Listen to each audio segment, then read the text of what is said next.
Assalamualaikum warahmatullahi wabarakatuh. Sahabat, kembali lagi dengan Tumpal Daniel.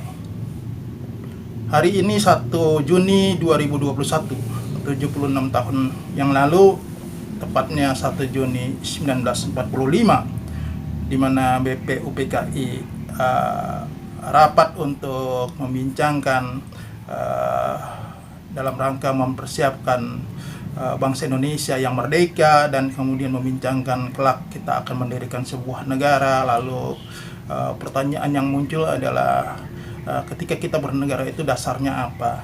Pada saat itulah para founding father kita mengungkapkan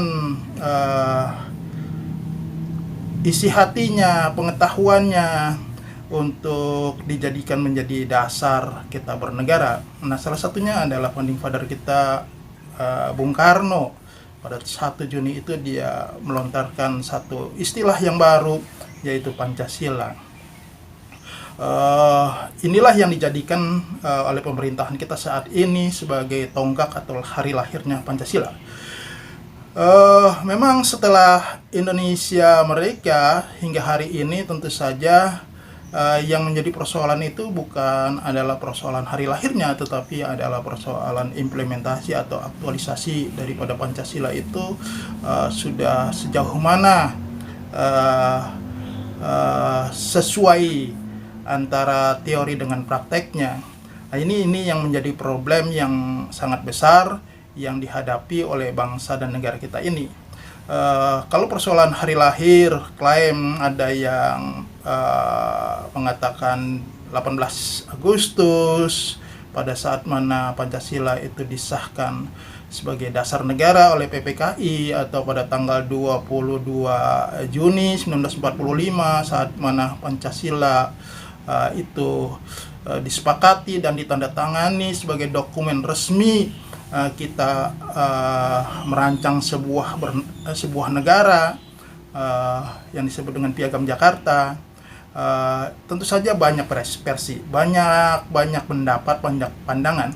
Tapi pandangan-pandangan semacam itu tentu saja harus kita maknai, bukannya menjadi sebuah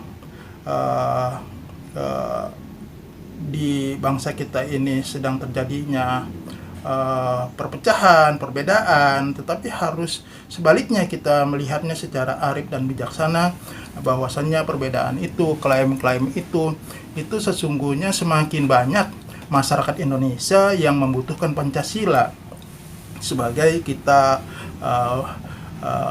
menjadikannya sebagai dasar bernegara. Karena nilai-nilai universal Pancasila itu sangat dibutuhkan bagi bangsa Indonesia yang beragam, yang plural, yang berbineka ini.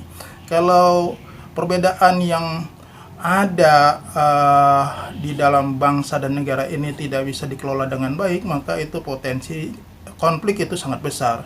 Maka sekarang ini dengan perbedaan pandangan, klaim hari kelahiran, itu jangan kita jadikan sebagai potensi konflik, tetapi harus kita jadikan sebaliknya, yaitu potensi untuk merekat kesatuan, rasa kebanggaan berbangsa, rasa mencintai bangsa ini.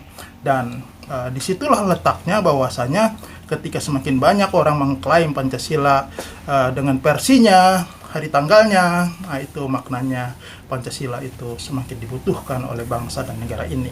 Rakyat Indonesia pun sangat mendukungnya. Nah, inilah yang harus kita ambil hikmahnya daripada segala perbedaan yang ada. Persoalannya adalah sekarang ini adalah menjadi persoalan kita bersama, bukan perbedaan daripada klaim hari tanggal, tetapi bagaimana implementasi daripada Pancasila itu sendiri, aktualisasi daripada Pancasila ini. Sejak Orde Lama, Orde Baru sampai Orde Reformasi, problem terbesarnya adalah persoalan aktualisasi Pancasila itu sendiri di dalam kehidupan bernegara dan berbangsa.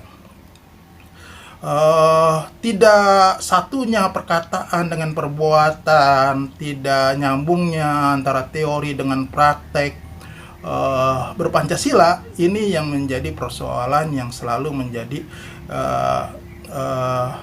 titik balik dari uh, persengketaan yang ada, khususnya antara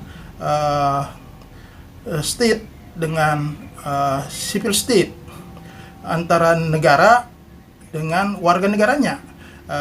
Nah, karena warga negara punya pemikiran tentang Pancasila itu secara ideal, secara filosofis, dengan pendekatan teologis, dengan pendekatan yang termaktub secara teori yang ada di dalam pembukaan Undang-Undang Dasar 45, itu sangat ideal untuk kita wujudkan, dan titik pangkalnya dari situ.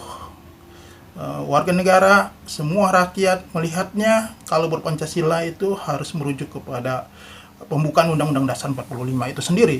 Tapi pada kenyataannya ketika penyelenggara negara itu memikirkan dan mengimplementasikannya melalui peraturan perundang-undangan dan kebijakan itu lari daripada nilai-nilai yang sakral di dalam pembukaan Undang-Undang Dasar 45 itu yang kemudian menjadi persoalan. Sebetulnya kita berpancasila itu sangat sederhana. Kita menginginkan bangsa Indonesia ini adalah bangsa yang bertuhan, seluruh masyarakatnya beragama, dan memiliki nilai-nilai agama yang kuat sebagai pondasi kehidupannya. Ini harus menjadi kesepakatan kita bersama untuk jangan saling melemahkan dan saling mencederai kehidupan beragama. Yang kedua adalah nilai-nilai kemanusiaan. Dimanapun kita sebagai manusia itu sama, tidak ada yang berbeda antara orang kota maupun orang kampung, antara kita sebagai warga negara Indonesia ataupun yang bukan warga negara Indonesia.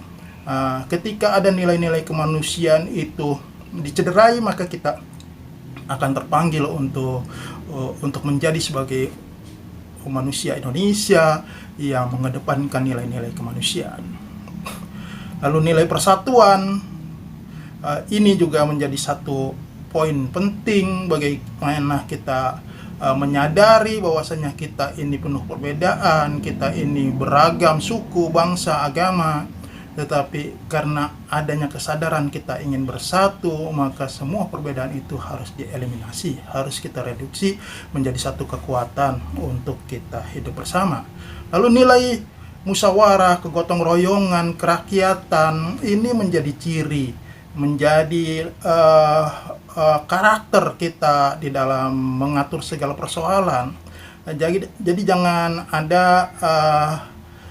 upaya-upaya jalan sendiri, upaya-upaya mengkhianati rasa kerakyatan, rasa permusyawaratan. Kita harus selalu gotong royong, kita harus selalu merasa sebagai warga bersama, sebagai keluarga bersama. Jangan dianaktirikan satu golongan dengan golongan lainnya. Ini juga menjadi komitmen kita bersama. Dan tentu saja yang terakhir adalah ketika kita ingin menjadi sebagai bangsa yang merdeka, ingin mendirikan negara yang berdaulat, tentu saja tujuan kita adalah kita ingin adil dan ingin sejahtera, hidup kita ingin bahagia. Ini 5 nilai yang sangat universal ini, yang sangat mulia ini, tentu saja menjadi PR bersama, bukan hanya penyelenggara negara tetapi bagi seluruh rakyat Indonesia. Itu menjadi dambaan dan harapan kita bersama untuk bisa terwujud. Kita memasuki 76 tahun Indonesia merdeka. Kita berharap Indonesia semakin dewasa, Indonesia semakin tumbuh dan berkembang, semakin maju. Dan marilah kita maknai semua perbedaan yang ada di tengah-tengah masyarakat itu tidak menjadi potensi konflik, tetapi menjadi potensi untuk memperkuat persatuan dan kesatuan kita sebagai bangsa dan negara yang hebat. Mudah-mudahan kita semua berpikir ke depan untuk kepentingan bangsa dan negara ini secara positif, dan kita terus optimis bangsa kita ini akan terus melewati pada waktu-waktu atau masa-masa yang panjang ke depan, sehingga anak cucu generasi ke depan itu bisa mewarisi kearifan yang diwariskan oleh para pendahulunya. Demikian sahabat, Assalamualaikum warahmatullahi wabarakatuh.